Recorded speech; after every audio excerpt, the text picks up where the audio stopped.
What's up guys, Houndish here, and today we're jumping in with the Destiny 2 Echoes episode guide. And in this one we're going to talk about some of the new content and rewards that we get access to in the first of Destiny 2's episodes. So we'll speak about some of the new weapon rewards, but also the activities, story quests and objectives that we'll encounter during the episode. We'll also round up some of the structure and when different elements of the content drop are actually going to launch. Plus we'll talk about the key activities and a sort of secret or cryptic mission that we can get access to as part of episode 1 that awards a whole bunch of very juicy weapons. So plenty to talk about guys, but first I should mention that the video today is sponsored by Bungie, so I very much appreciate that. And if you guys have yet to check out both the final shape and the next year of Destiny 2, including the 3 episodes and the current release, which is called Echoes, then be sure to follow the link down below to get more information on the expansion, the final shape, and the annual pass, which will provide content throughout the rest of the year. All those details are in the description box, and once again, thanks to Bungie for sponsoring today's video.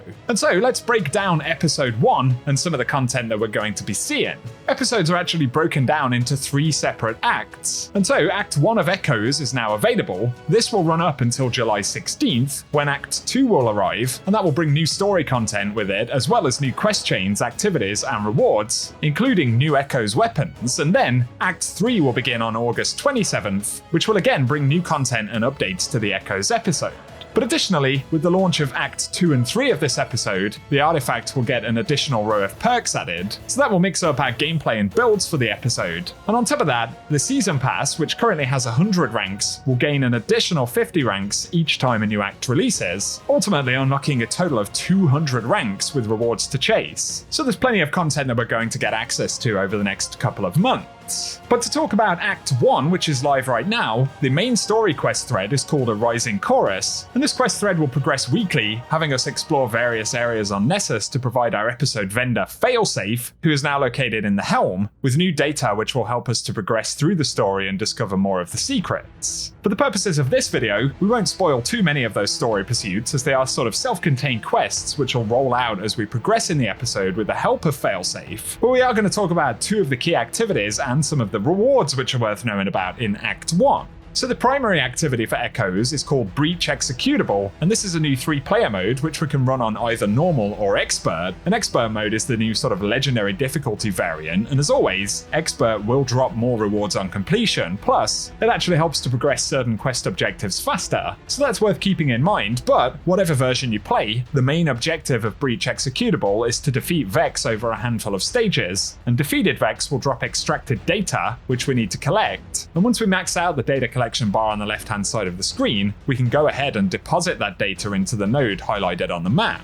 Then in the second phase of the activity, there's an objective where on top of defeating Vex and depositing data, we'll need to use Vex craniums dropped by enemies to redirect the Vex signal, and essentially, we have to fire the cranium at the nodes above the arena to spawn conflux guards. There are quite a few of these that we need to work through, but once they're completed and the guards have been taken down, a portal will open, which allows us to fight a final boss, which is a tormentor in the final arena, in order to complete the activity. And this will reward us with some really cool new weapons for the episode, and especially when clearing Expert Breach, we get loads of drops of the weapons, which feature the new origin trait Radial Area Transposer, and rapid final blows cause targets to explode in a pool of radiolarian fluid. One of the coolest episode weapons that we get in this first act is the Lost Signal Grenade Launcher, and that comes with a new frame, which is an area denial frame, where each projectile creates a lingering pool on impact that deals damage over time. It's almost like a legendary version of Witherhoard or something. But there are a handful of new weapons available right now, and more will unlock as each of the acts roll out, so we're going to see a lot of new weapons throughout this episode, which is pretty exciting. But additionally, there are some reprised versions of Season of Dawn weapons which will drop in these new activities, such as the Breachlight Sidearm, and that's been updated as a Strand-Heavy Burst Sidearm, and the returning Saint 14 themed weapons have the origin trait Cast No Shadows, and dealing melee damage increases the weapon's handling and loads a small amount of ammo from reserves. So there are loads of cool rewards in this release, and outside of the activity drops, there are of course the armor ornaments and cosmetic items that we can unlock in the Season Pass, where once again, more will become available in the upcoming acts. On top of Breach Executable though, there is an additional activity in the Echoes episode which starts out as a sort of cryptic or secret mission where we can additionally farm for weapons and objectives in the release, and this is called Enigma Protocol. To initially unlock this activity, we'll actually have to follow some hints on Nessus starting in the cistern area. So when we spawn into the cistern, if we head down to the left-hand side, we'll notice this sort of conflux, and we can activate that to obtain the decoder protocol. And while decoder is active, it'll actually allow us to engage with some other things hidden around the map, which give us hints as to where to go next. So you'll spot a hologram in the cistern pretty much immediately in front of us when we spawn in. And while decoder is active, if we go and stand in the sort of ring around that hologram, it'll give us hints as to where to go next. And ultimately, it guides us to the tangle on Nessus, where we repeat a very similar process, interacting with the conflux and getting the decoder buff, which gives us a hint to explore the Well of Echoes area in the tangle on Nessus. So once we head to the Well of Echoes, we work our way a little closer to Nessus's core, where we need to defeat a Vex boss, before being prompted that a faint Vex signal is nearby. And that will actually lead us to this secret mission, which is called Enigma Protocol. Enigma Protocol is a timed mission inside of the Vex network, and one of the first objectives that we'll get is to pick up this radio light circuit, and this is a relic item that we need to charge up by standing in the yellow pools of light, and there'll actually be a bar at the top of the screen there that shows us how much circuit charge we have. So we need to keep moving from one light pool to the next until the circuit is fully charged, and then we can deposit that relic into one of the nodes in the middle of the room and progress further into the mission. This is where there's a sort of running phase. Again, there is a timed component, but we can gain more time by shooting the bright yellow crystals that we encounter as we head through. So during the running phases, look out for those and destroy them to get 30 seconds added to the timer.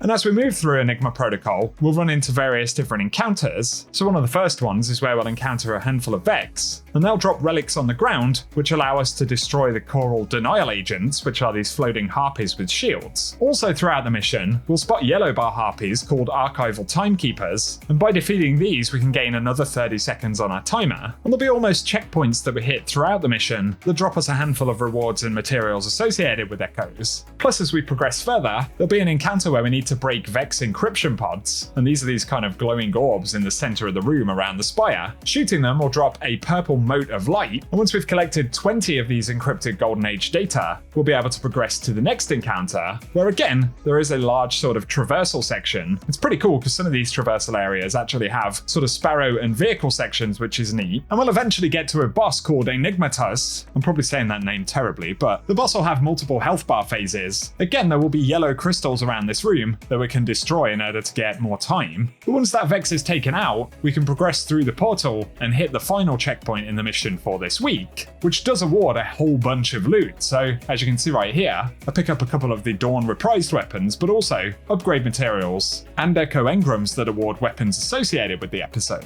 I also kind of get the feeling that this Enigma Protocol mission may actually develop over time, unlocking more encounters and more opportunities to pick up rewards, so it's definitely something worth playing. And those are the two sort of main activities that we've got access to in Act 1. So I figured a quick breakdown of how they work, some of the rewards, and a general overview for Episode 1 and the loot system might be useful. So let us know your thoughts on it down below, guys, as well as any awesome weapons that you've picked up. I'll be keeping you posted as more content rolls out throughout the course of this episode, so keep it locked and loaded here on the channel. And once again, I must say a big thank you to Bungie for sponsoring today's video. If you've yet to check out the final shape or the annual pass for the year, all of the details for that are linked in the description box below. But otherwise, for now, cheers for tuning in, and I hope you guys have an awesome day.